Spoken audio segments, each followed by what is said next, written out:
নমস্কার বন্ধুরা, welcome to চৈতিস kitchen. আজকে ট্যাংরা মাছের একটি রেসিপি আপনাদের সাথে শেয়ার করব। ট্যাংরা মাছ খেতে ভালোবাসে না এমন বাঙালি বোধহয় খুঁজেই পাওয়া যায় না। তো চলুন আজকে রান্না শুরু করি, প্রথম থেকে শেষ পর্যন্ত দেখতে থাকুন। 300 গ্রাম ট্যাংরা মাছ খুব ভালোভাবে কেটে বেছে ধুয়ে নিয়েছি, আর এখন পরিমাণ মতো নুন ও হলুদ মাখিয়ে নিচ্ছি।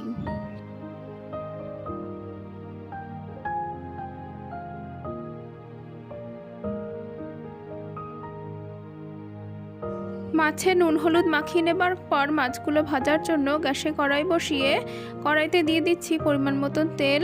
তেলটা খুব ভালো করে গরম করে নেব। তেলটা খুব ভালোভাবে গরম হয়ে গেছে, আর এখন আমি নুন হলুদ মাখিয়ে রাখা মাছগুলো খুব ভালোভাবে লাল করে ভেজে নেব।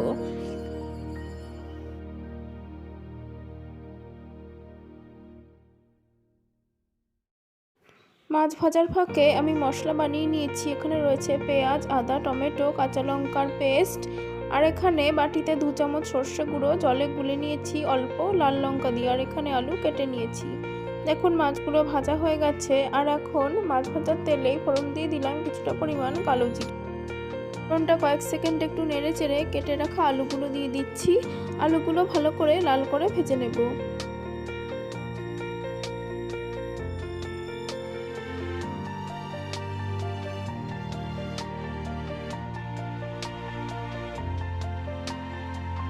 আলুগুলো ভাজা হয়ে গেলে পরে মিক্সিতে যে পেস্টটা বানিয়ে রেখেছিলাম সেটা দিয়ে দিচ্ছি। সমস্ত মশলাটা একটু কিছুক্ষণ ভালোভাবে মিশিয়ে নিয়ে তারপরে এর মধ্যে 2 চামচ ধনে জিরের গুঁড়ো দিয়ে দিচ্ছি।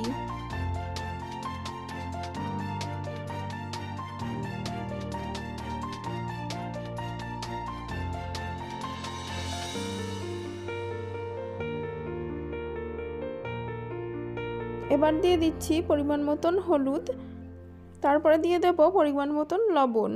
এবার সমস্ত মশলাটা খুব ভালোভাবে কষিয়ে নেব।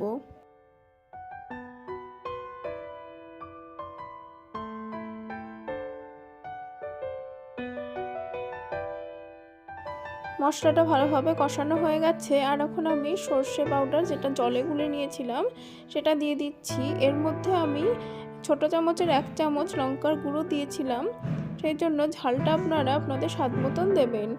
দেখুন সমস্ত মশলাটা একটু কিছুক্ষণ নেড়েচেড়ে নিচ্ছি যতক্ষণ না সর্ষের গন্ধটা কাঁচা গন্ধটা চলে যায়।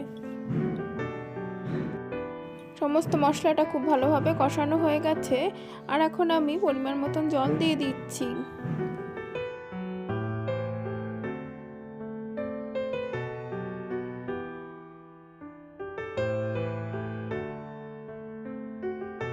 ঝোলটা দিয়ে একই সাথে আমি ভেজে রাখা মাছগুলো দিয়ে দিচ্ছি।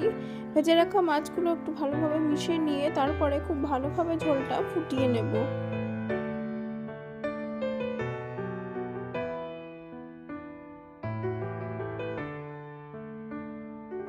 সমস্ত ঝোলটা ফুটে বেশ সুন্দর ঘন হয়ে গেছে, আর এখন আমি কিছুটা পরিমাণ কুচিয়ে রাখা ধনেপাতা দিয়ে দিচ্ছি।